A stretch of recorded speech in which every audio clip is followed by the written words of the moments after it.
Fistula പെട്ടെന്ന് തന്നെ അതിന്റെ കുരു വരികയും പഴുത്ത് പൊട്ടുകയും ഒക്കെ ചെയ്യുന്ന അതികഠിനമായ ഒരു വ്യാധിയുള്ള അവസ്ഥയാണത്.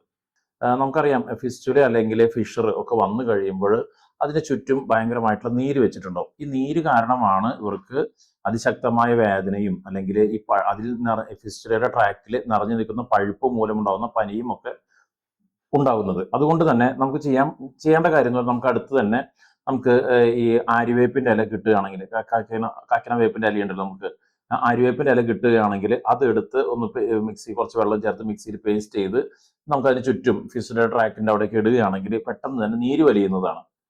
അതുപോലെ തന്നെ ഇനി ആര്യവേപ്പിന്റെ കിട്ടിയില്ലെങ്കിൽ നമുക്ക് കറിവേപ്പിലിട്ടാലും നമുക്ക് ആ ഫിസ്റ്റുലയുടെ മീതെ ഇട്ട് കഴിയുമ്പോൾ അതിന്റെ നീർക്കെട്ട് കുറയ്ക്കാനായിട്ട് അത് സഹായിക്കുന്നതാണ്.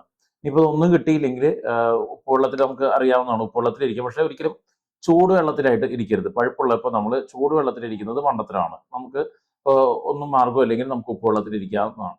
അപ്പൊ ഇതാണ് നമുക്ക് വീട്ടിൽ വെച്ച് ചെയ്യാവുന്ന ഒരു കാര്യം.